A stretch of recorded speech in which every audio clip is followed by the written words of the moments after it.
자, 오늘 말씀은 빌립보서 말씀입니다. 빌립보서 제가 좋아하는 성경책이 있는데요. 빌립보서 좋아하고 빌립보서는 그 4장 6절에서 저기 시작하는 거 있죠. 그러므로 아무것도 염려하지 말고 오직 모든 일에 기도와 간구로 너희 구할 것을 감사함으로 하나님께 아뢰라. 그리하면 모든 지각에 뛰어난 하나님의 평강이 그리스도 예수 안에서 마음과 생각을 지키시리라. 이게 빌립보서 미국 사람들이 제일 좋아하는 성경 구절 중에 하나로 뽑혔다고 합니다. 거의 1위로. 그리고 또 좋아하는 구절이 오늘 빌립보서 2장에 나오는 그런 근본 하나님의 본체시나 그와 동등됨으로 취할 것을 여기지 아니하시고 자기를 비워 종의 형체를 입으사 우리와 같이 되셨으니 그가 그리스도 예수다라는 성육신하신 인카네이션 하신 그 말씀과 또 우리에게 힘주시는 그 말씀 빌립보서에서 있는데요. 이 빌립보서는 바울이 굉장히 빌립보 교회 사람들 향해서 응원하고 또 힘을 내라, 같이 하자 이런 그리고 약간 갈라디아서랑 결을 다르게 하는데 갈라디아서 교회 사람들도 사랑했죠. 근데 갈라디아 교회 사람들은 바울을 욕했단 말이에요. 왜냐하면 그 이단 무리들이 와서 바울이 사도냐? 그는 사도가 아니다. 왜 그가 전한 믿음으로만 구원받는다는 그런 말도 안 되는 것을 너희들이 믿느냐라는 거가 이제 그거였고 이제 빌립보서는 똑같이 사랑하는데 어조가 좀 다릅니다. 뭐냐면 빌립보 사람들은 칭찬을 하면서 막 얘기를 해요. 너희들이 같이함이 얼마나 이쁘냐, 아름답냐, 나에게 나와 마음을 같이하는 너희들이 너무 사랑스럽다, 막 이렇게 하면서 이제 권면하고 이야기하는 말이 빌립보서거든요. 근데 이 빌립보서를 어디서 썼냐면 사도 바울이 갇힌 가운데 썼습니다. 감옥에 갇혔다라고 우리가 옥중서신이라고 이야기를 하잖아요. 에필골몬, 에베소서, 빌립보서, 골로새서, 빌레몬서. 에필골몬이 이제 우리 사도 바울이 감옥에 갇혔을 때 썼다라고 생각하는데 이 감옥이 우리가 생각하는 그런 지하 감옥 던전 같은 감옥이 아니라 가택연금이었습니다. 집을 하나 지켜놓고 정해놓고 그 집에다 사람을 가둬놓은 거예요. 그리고 로마 병정들이 지키고 있고 그래서 그 안에서는 어느 정도 자유가 있었다. 편지를 보내거나 뭐 이런 것들도 가능했던 거예요. 일반 생활을 하지만 그 이동의 제한을 받는 그런 감옥이었거든요. 가택연금 상태였습니다. 사도 바울이 빌립보 성도들에게 이렇게 편지를 썼을 거다라고 이렇게 이런 이미지가 있는 거예요. 이것도 저기 AI한테 만들어 달라니까 바로 만들어주더라고요. 챗GPT한테. 그래서 여기서 설교 준비하는데 챗GPT가 굉장히 큰 역할을 합니다. 뭐 그림이 필요하면 그림을 구해달라, 또 관련된 성구를 찾아달라면 찾아달라, 또 제가 여러 가지 맥락으로 이렇게 쭉 이야기를 하면 그거에서 덧붙여서 막 이렇게 풍성하게 예화도 찾아주고 막 이렇게 해요. 근데 그런 것들은 이제 예전에는 막 책을 한참 찾아보거나 모르는 얘기가 아닌데 찾는데 시간이 걸렸던 것들은 진짜 빨리 찾아줍니다. 그래서 빌립보서 내용에서도 이렇게 쭉 우리가 살펴보는 가운데 사도 바울이 그런 내용 가운데 썼다라는 거고요. 이 빌립보 교회는 과거에 어떤 일이 일어나서 이렇게 부흥이 됐느냐라는 거 봤을 때는 이런 사건이 하나가 있었어요. 이게 뭐냐면 사도 바울과 신라가 감옥에 갇혀 있어서 빌립보 갔는데 자색옥감 장수 루디아가 회심한 그것이 바로 빌립보서이기도 하고 왜냐면은 그 귀신을 쫓아내서 그 사람들이 고발을 해서 귀신으로 돈 벌어먹고 있던 사람이 신고를 했거든요. 그게 빌립보 교회였습니다. 그래서 이 사람들이 감옥에 갇혔는데 찬송하고 기도하고 하니까 땅에 지진이 나면서 옥문이 열리고 다른 죄수들이 다 도망가 버린 거죠. 그때 이 사람들은 바울과 신라는 도망가지 않고 거기에 그대로 있었던 거예요. 그랬더니 간수가 와서가 아니라 간수가 저기서 다 도망갔으니까 내가 죽어야지 하고서는 이제 자결을 하라고 했대. 바울과 신라가 죽지 마라, 안 돼, 멈춰라고 했다 말이죠. 너가 살 수 있다 하니까 어떻게 해야 제가 살 수 있습니까? 그랬더니 너와 내 집이 주 예수 그리스도를 믿으라. 그리하면 너와 내 집이 구원을 받으리라 해서 회심을 하고 그 교회가 세워졌던 것이 바로 빌립보 교회입니다. 그러면서 그 뒤에도 빌립보 교회에서는 어떤 일을 했냐면요. 이 빌립보 교회에서는 에바브로디도라는 사람을 통해서 헌금을, 연보를 굉장히 잘 보내주었다. 바울이 사역하는데 도움을 많이 주었고 핍박 중에도 기쁨을 유지하라라는 권면과 예수님의 겸손과 희생을 본받으라라는 교훈을 바울이 또 많이 전했던 것이기도 하고 교회 안에 너희들이 싸우지 마라라고 이야기를 했던 것도 이쪽입니다. 왜냐하면 그 두 명의 여인이 싸우는 것에 대해서 이야기를 유두계와 순두계와 누구죠? 유브론가? 갑자기 기억 안 나요? 그 두 명의 성도들이 싸움이 난 거예요. 교회 안에서. 그래서 싸우지 마라 라고 이야기하는데 싸움이 난 거에 대해 집중한 게 아니라 조금 다툼이 있는 것도 너희가 그리스도 예수께 받은 사랑이 있지 않느냐. 그로 서로 품어주고 서로 한 몸으로 한만같이 지내라 라고 이야기를 합니다. 그래서 이 고난 가운데도 흔들리지 않고 복음 전파에 협력했던 교회인 거예요. 어려운 상황이었지만 로마의 핍박을 받은 또 그런 도시, 식민지였지만 이 사람들이 그거에 굴하지 않고 바울의 복음을 위해서 바울의 예수님 전함을 위해서 연보도 보내고 또 힘도 나게 하고 잘 모여서 예배도 드리고 했던 그런 사람입니다. 유오디아와 순두계입니다. 이 두 사람이 다툼이 있었다는 거예요. 그래서 빌립보서는 바울이 유럽에 처음 세운 교회 중 하나인 거예요. 빌립보 교회 보내는 감사와 격려가 담긴 편지로 기쁨이 담겨 있고 겸손이 담겨 있고 섬김이 있고 또 복음이 좀 더 발전하고 나가는 그런 이야기가 있는 것이 바로 이 빌립보서입니다. 자, 바울이 빌립보서에서 교회를 세우게 된 계기가요. 사도행전 16장 6절에 나오는데, 그쵸, 16절에 10절에 나오는데, 성령이 아시아에 말씀을 전하기 못하게 하시고 밤에 환상이 바울에게 보이니 마게도냐 사람 하나에 가서 그에게 청하여 이르되 마게도냐로 건너와서 우리를 도우라라는 꿈을 꿔버린 거예요. 이쪽으로 가려고 그러는데 이쪽으로 오라고 하나님 꿈을 꾸게 하신 거죠. 그래서 하나님이 이 바울을 이쪽으로 가게 합니다. 이 말씀이 제가 정확히 기억하는데요. 2014년 2월 달에 첫 주에 말씀 큐티였습니다. 그러니까 제가 왜 기억을 하냐면 2014년 2월 달 그러네요. 2월 달에 이 말씀 큐티를 했어요. 오전에 하고 그 뒤에 전화 한 통을 받습니다. 그러니까 언제나 그때부터 큐티를 한 거예요. 지금 계속 큐티 10년도 넘게 뭐 더 넘게 했죠. 매일매일 큐티 말씀을 하면서 그게 오늘 나에게 주시는 말씀이다 라고 생각을 하고 하루 종일 그걸 생각하면서 산 거죠. 그래서 어디로 나에게 건너오라 이런 꿈을 꿨다라는 바울의 이야기를 듣고 하루 종일 이제 그 말씀을 묵상하며 지냈는데 전화가 한 통 오후에 옵니다. 종로 입구역에서 제가 왜 종로로 갔지 그때 기억은 안 나는데 뭐 다니다가 그랬겠죠. 종로 입구에서 지하철을 타려는데 전화가 한 통이 와요. 그때 그 전화가 바로 수지 갈보리 교회를 막 개척했던 송기성 목사님의 전화였습니다. 민기야 너 뭐하냐? 그러시는 거예요. 그때 대안학교 교목하고 있었거든요. 그랬더니 뭐 저 지금 대안학교 교목하고 있고요. 지금 뭐 결혼 준비도 하고 있고 지금 여러 가지로 뭐 하고 있습니다. 라고 이렇게 했더니 주일 교회는 섬기지 않았었거든요. 그래서 뭐하냐 그러시길래 뭐 그러고 있습니다. 그랬더니 그러면 우리 교회 한번 와 그러시는 거예요. 근데 그때 그 음성이 저는 어떻게 들렸냐면 이 아침에 바울에게 꿈으로 알려주셨던 나에게로 건너와라 라는 말씀의 음성으로 전해졌던 거예요. 그래서 그날 목사님한테 목사님 제가 아침에 이런 큐티를 했는데 목사님께 그런 전화를 받으니까 그게 그 하나님의 음성 같습니다 라고 그때 그 얘기를 해버린 거예요. 그냥 혼자 생각하고 말걸. 그러고서 사역한 게 11년입니다. 그래서 그 주에 바로 수지 갈불교회를 갔고 바로 조금 기도할 시간을 주십시오. 둘째 주인가 셋째 주에 갖고 한 주 기도하고 바로 3월 첫 주부터 수지 갈보리교회 부목사로 사역을 하기 시작했어요. 그게 첫 시작이었고 바로 이 말씀이 그랬었습니다. 그러고 나서 그 교회에서 11년 사역하고 지금 나와서 개척을 한 겁니다. 언제나 하나님께서 이 말씀에 큐티 말씀은 저는 굉장히 하나님께서 주시는 말씀이라고 생각하니까 맞죠 당연히. 그 아침에 주신 말씀을 하루 종일 묵상하고 사는 겁니다. 근데 그런 말씀의 인도하심이 뭐 지금 기억은 안 나지만 무수히 있습니다. 근데 이 말씀은 그렇게 기억을 해요.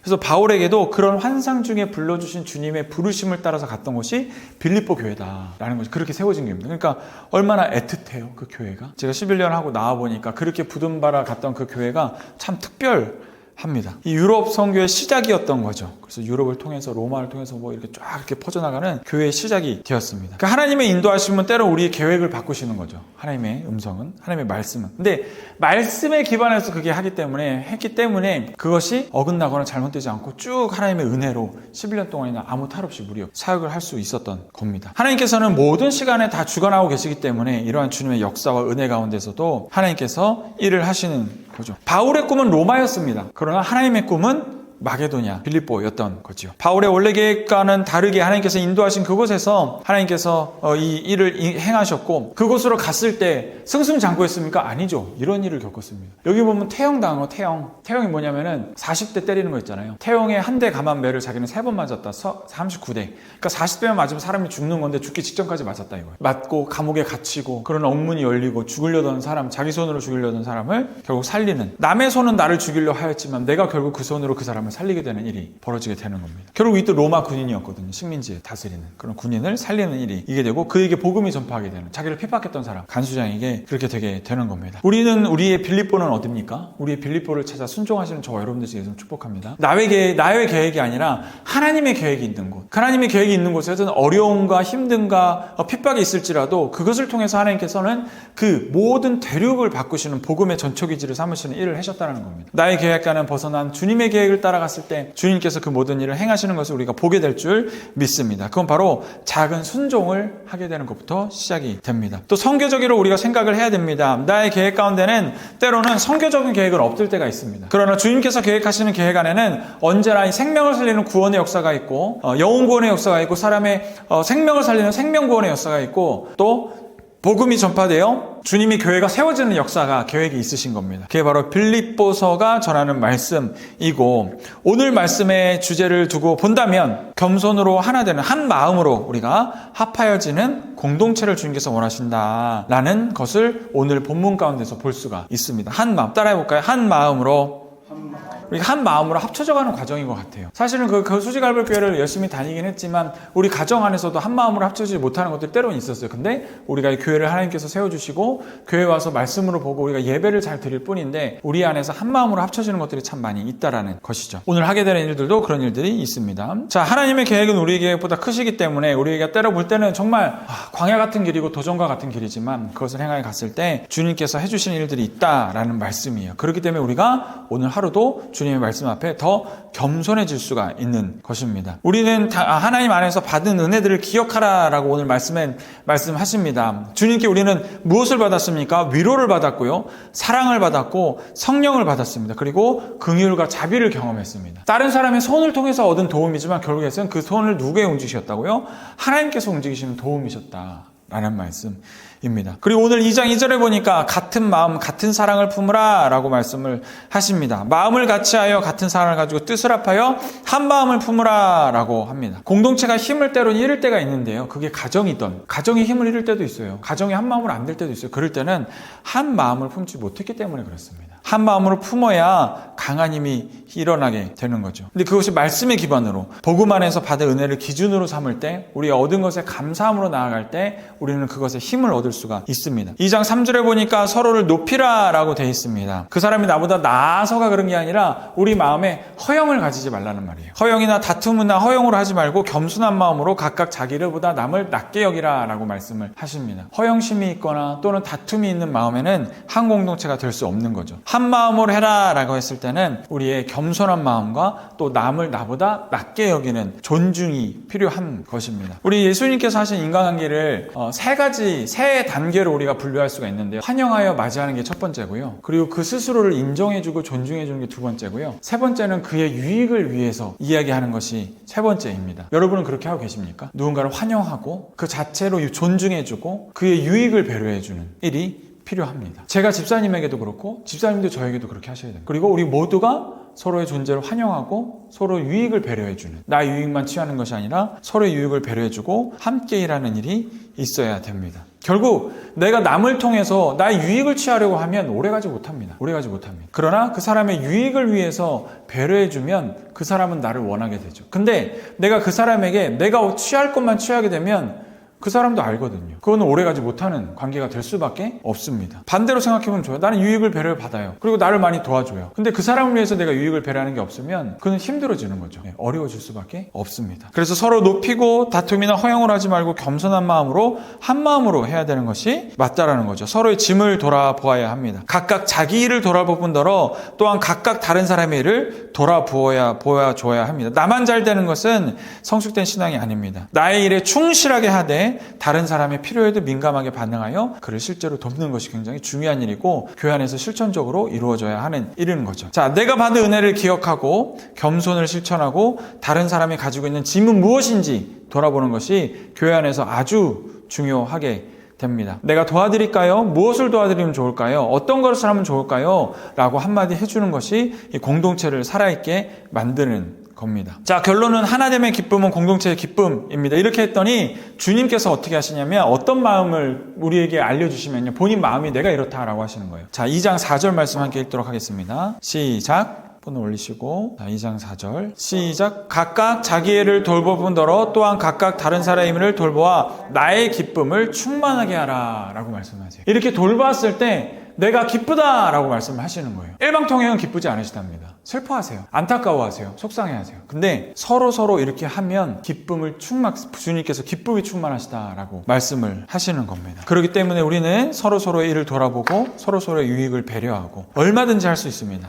시간, 정신, 우리가 가지고 있는 지혜, 우리가 가지고 있는 사람들, 이런 모든 것들 통해서 우리가 함께 일을 할 수 있게 되는 겁니다. 한쪽으로만 내가 줄 수 있는 게 없다고 생각되면 그거는 잘못된 생각이에요. 따라보실게요. 시간, 지혜, 물질, 이 세 가지가 우리가 나눌 수 있고 순환시키는 겁니다. 시간, 정신, 물질이었는데 정신을 지혜로 바꿨어요. 나이가 가지고 있는 지혜를 나누는 거죠. 시간, 그 사람을 위해서 시간을 쓰고 투자를 하는 겁니다. 그리고 정신도 그렇고 그리고 물질도 그러합니다. 이 지혜 안에는 어떤 게 있냐면 내가 가지고 있는 지식도 있지만 우리 모든 인맥 관계들도 지혜로 표현할 수가 있습니다. 왜냐하면 내 지혜는 우리가 집단지성이라는 말도 쓰잖아요. 내가 가지고 있는 생각뿐만 아니라 다른 사람이 가지고 있는 지혜와 그 사람의 시간, 그 사람의 물질, 이것들도 우리가 나눈 것도 상당히 지혜로운 겁니다. 이러한 말씀은 성경의 여러 부분에 또 나타나 있습니다. 갈라디아서 6장 2절을 보면 또 이런 마음이 납니다. 시작!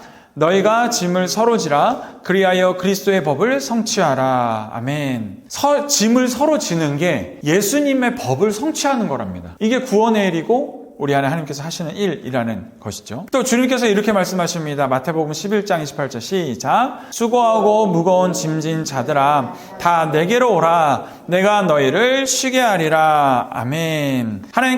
예수님께서는 직접 이렇게 말씀하십니다. 근데 예수님께서 하신 그 말씀이 바로 우리에게 주시는 말씀이고 우리가 해야 될 말씀이라는 거예요. 우리가 옆 사람에게 수고하고 무거운 짐진 당신이여 내게로 오십시오. 우리가 같이 하겠습니다. 라고 하는 것이 우리가 서로 간에 이루어져야 교회가 커지는 겁니다. 교회가 그래야 많은 사람들이 와서 서로의 짐을 져주는 교회가 되죠. 한 사람만 일방적으로 짐을 지게 되고 짐을 받게 된다면 그 교회는 다른 사람이 와도 그런 공동체로밖에 보이지 않는 겁니다. 내 짐을 서로 져줄 수 있는, 내가 또 그 사람의 짐을 져줄 수 있는, 이게 돼야 되는 거예요. 우리가 교회 초기를 이렇게 다져가면서 그런 마음들이 우리가 공감이 되기를 예수님 축복합니다. 서로의 짐을, 다른 사람의 짐을 내가 져주고 그 사람도 나의 짐을 져주고, 이것의 비율은 내가 볼 때는 5대5도 아니에요.